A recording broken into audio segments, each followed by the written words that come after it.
Hey, how's it going? It's JK. I am owner and operator of the On30 Mosquito Creek Lumber Company, Swamp Log and Railroad. We've been working on trees and it's time to kind of wrap up this little mini series, get it all done and get these trees on the layout. Right back here, we've got a selection of trees. Don't those look great?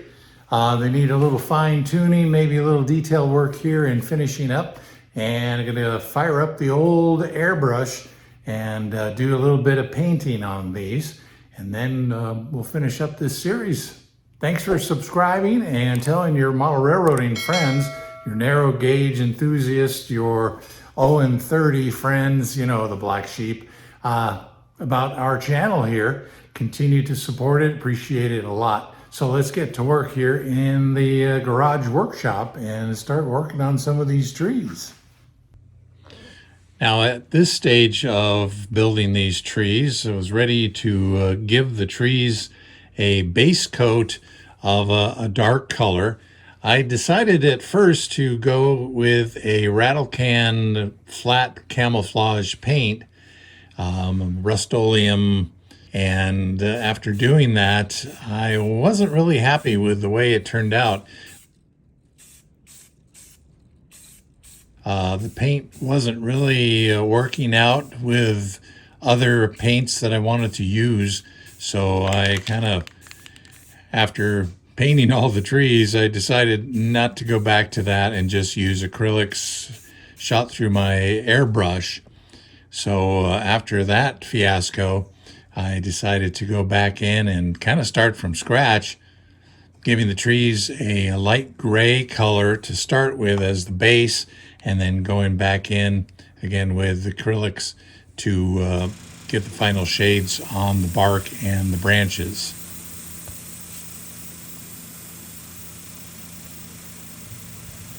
First thing I'm going to do is go back and repaint a couple of the trunks here. I also have one tree that I got all hot to trot on and didn't paint the trunk or the branches before I started putting leaves on it.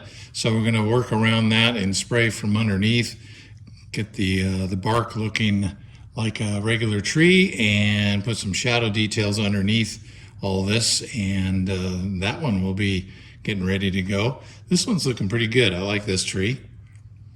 Here's the big one, the huge tree that's going there across from the depot in Blackwater Junction. This one is needing some lighter shades on the branches and the trunk, and also all of these strands, the polyfiber strands, need to be repainted a light gray to represent Spanish moss, so we'll do that as well.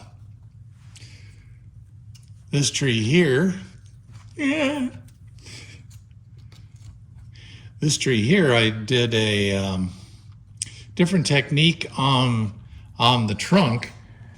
I used the golden fiber paste, and then as it was drying, I used this little tool. If you can see that, it is a metal rake, and I just used that and went down the wet, but not too wet, fiber paste to create the bark texture, and I really love the way that turned out. Hopefully you can see that bark-like texture in there. And also you can see that this tree already has the static grass little branches already adhered using the Liquitex matte medium. So that's looking pretty good. After we paint this, we'll add some leaves to this one. We're going to have lots of trees on the layout, since this is a fun and easy way of making trees. And it's a lot cheaper than buying the ones at the hobby shop or at your online retailer. Plus they look a lot more realistic, I think.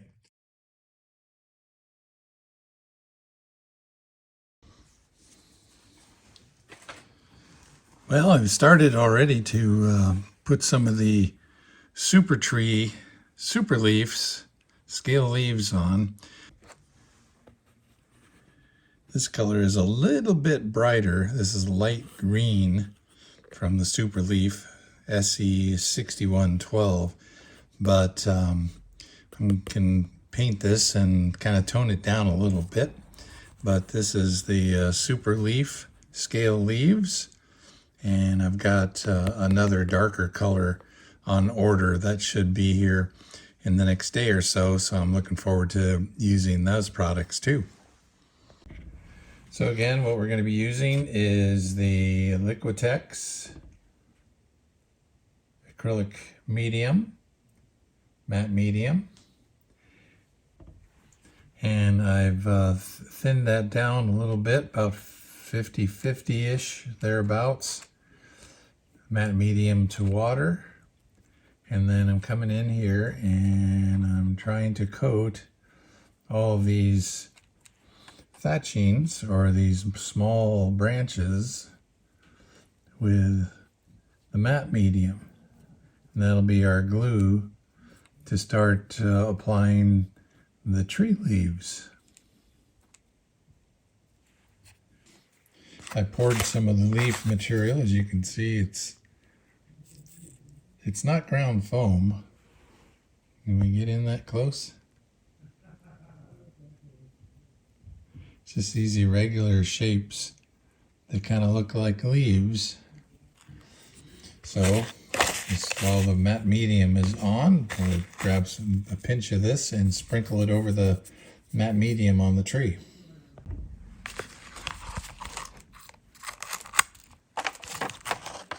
Trying to position the little plastic container to catch whatever is falling so I can reclaim it and reuse it.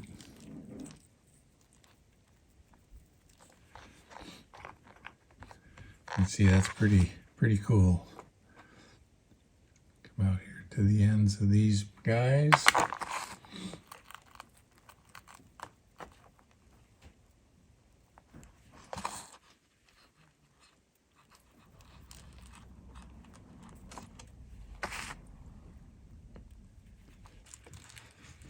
Some of the ones I did earlier. And like I say, I'm going to probably hit these with a little bit darker green color from the airbrush, just to slightly tint them down a bit so they're not as bright like that. But you use what you have and then you adapt, right?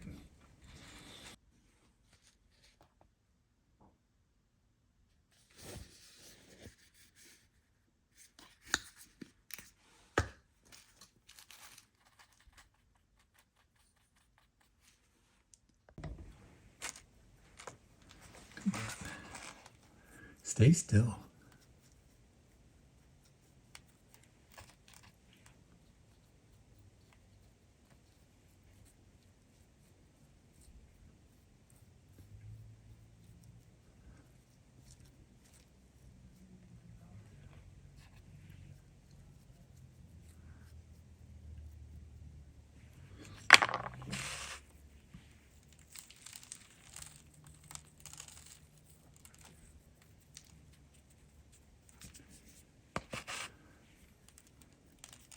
And right now there's no leaves on the trees because it's still, well, it's officially spring, but spring hasn't really sprung yet. So I would suggest, if you do have trees that have leaves on them, go outside and take a look. You'll see that they're not super clumped together. They're very, I would say, not as thick as we think. There's a lot more of the open parts to a tree than we think. So I'll just continue on putting the leaves on, and I'll show you what it looks like when it's done.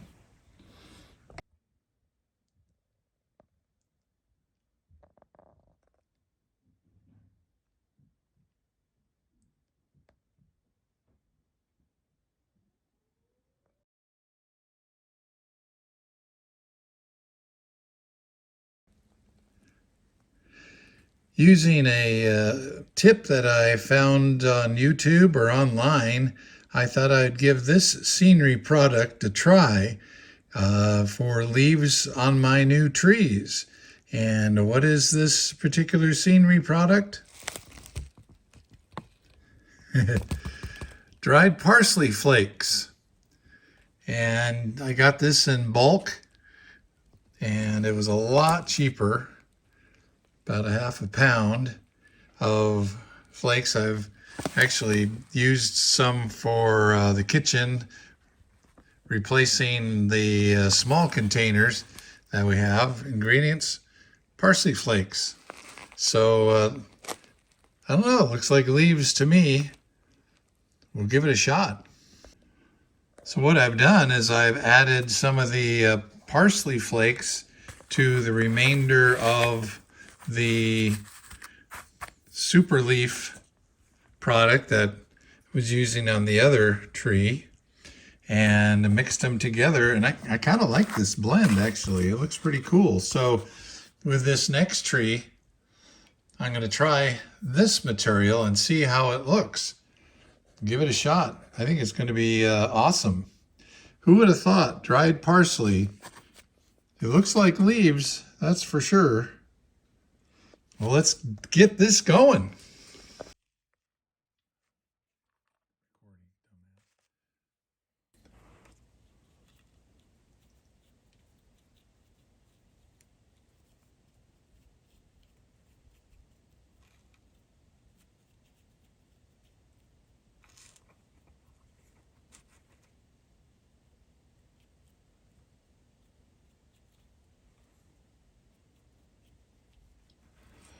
All right, got the leaves, the branches, the fibers, the static grass, whatever you want to call it, coated as well as I possibly can with the matte medium. So let's get some leaves on these branches.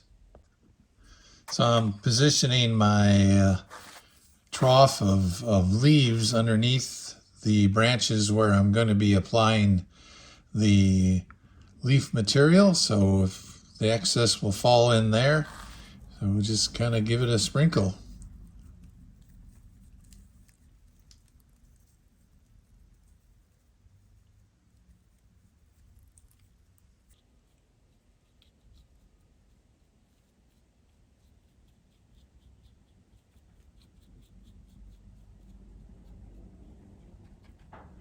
Just painting on the matte medium onto the static grass thatching.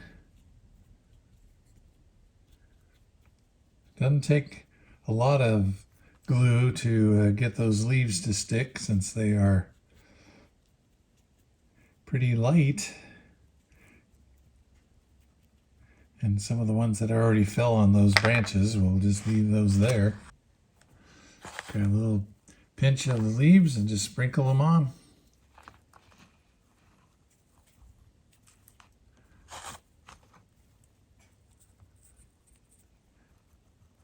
And the ones that don't get adhered by the glue, we'll shake those off, and then we'll be giving it a second coat.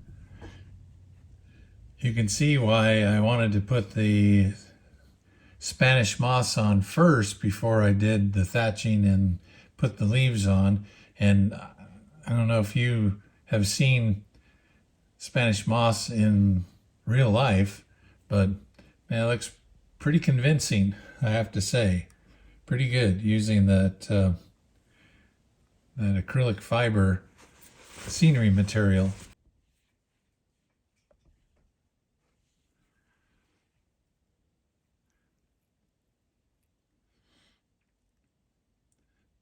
Well, it looks like leaves to me, tree leaves. Again, I haven't shaken these off yet to get the excess amounts off, but I will after the matte medium dries. I'll shake it off, and then we'll apply more matte medium and more of this leaf material.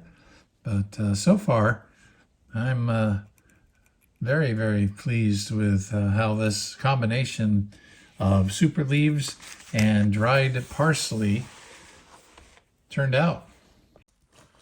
So who would have thunk that dried parsley flakes would become a scenery material. I wouldn't have ever thought of that, but thanks to somebody who I do not remember, it's been a while ago, and I bought this bag of a half a pound of parsley flakes on Amazon, and I'll put the price that I paid for this, but yeah, I don't recommend you going to the grocery store unless they have a really good price on bulk dried parsley, because you're going to be paying up the wazoo for the little containers. So I'm pretty happy with this. There's some finer ground up material, and that can go on the layout as well. And so this is a pretty good deal. I'm thinking this is a great tip for making trees.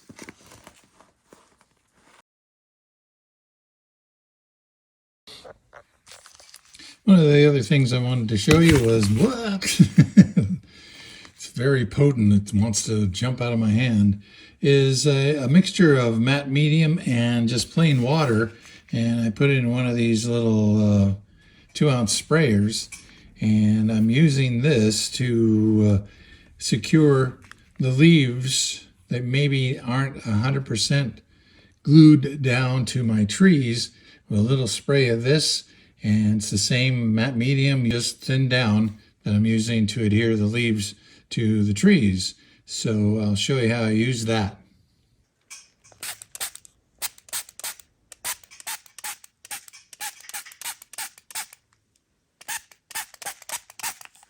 Well, I have all that glue on there. Might as well add a few more leaves, right?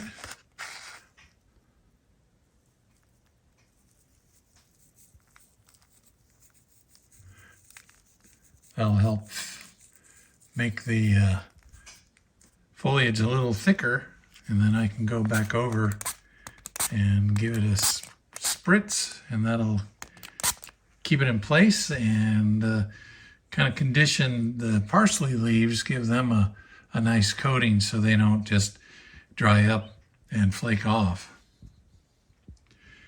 Here's my other tree that I did. I'm giving it a couple coats of the leaf material, and that one's looking pretty good.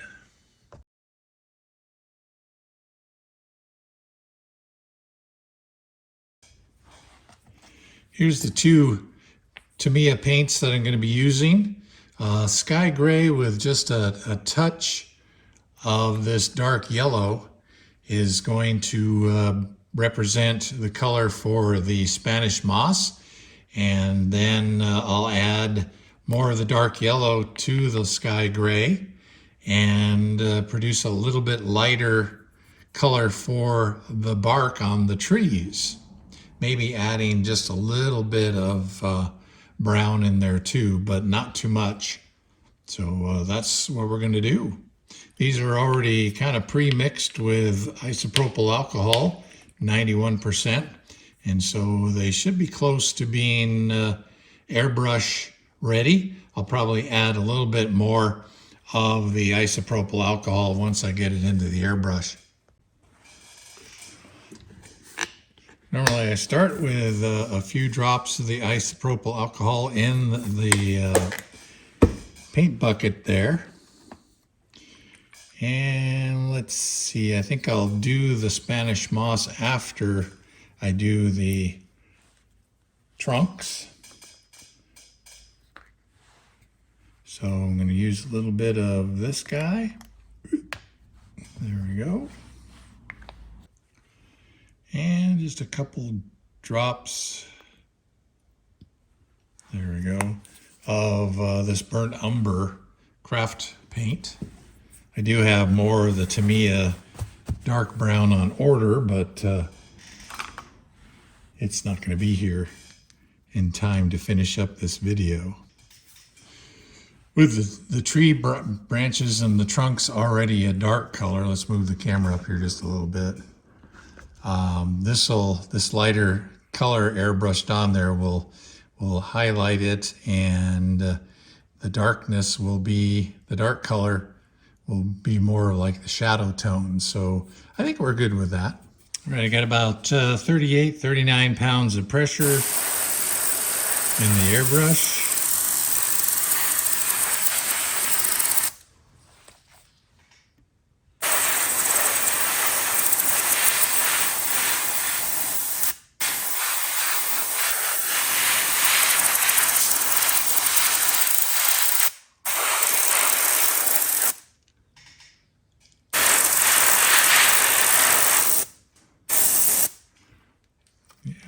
Good. I was out camping over the weekend, and we were at a campground right along the lake, and it was kind of interesting. There was a lot of trees across the lake that were getting hit by sunlight, and the bark and the trunks looked almost white in the sunshine.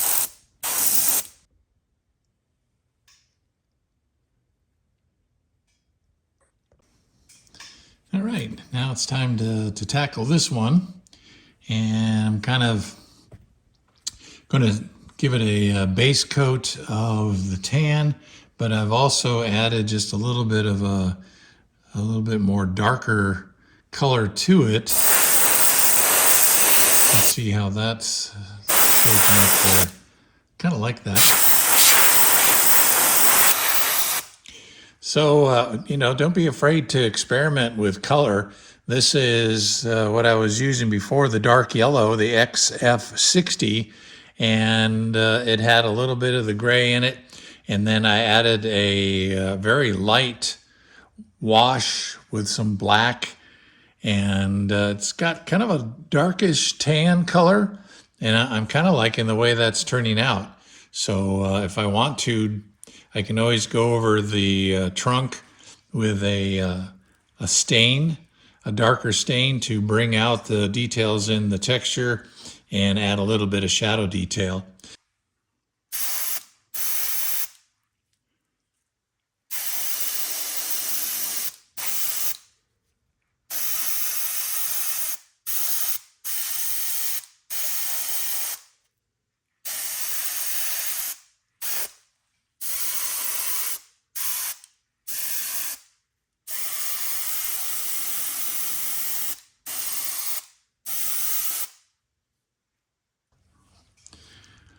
That's looking pretty good.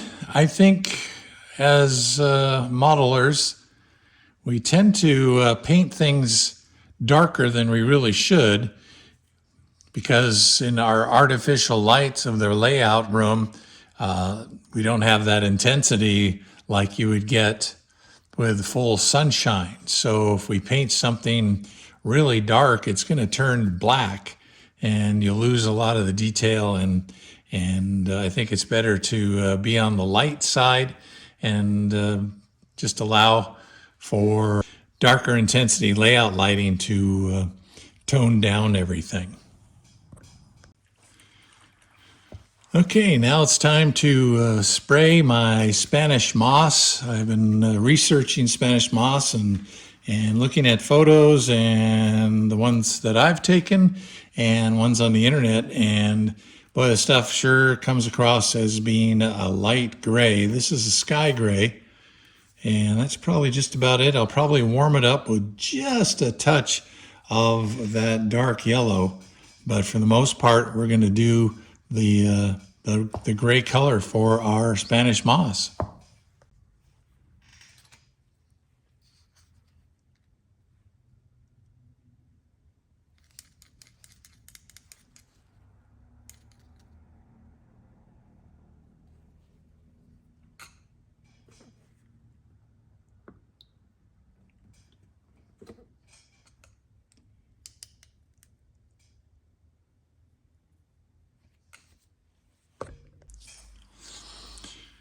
Well, as you could probably see, I've teased the polyfiber that I'm using as my Spanish moss, teased it straight down. Some of it kind of got stuck up in the other foliage when I was painting, so this is all ready. We're going to give it a shot with the airbrush, see if we can transform this into a realistic looking Spanish moss.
That's looking a lot more realistic now that it's in the light gray color. Doesn't have to be white, but just enough to give it that impression of Spanish moss.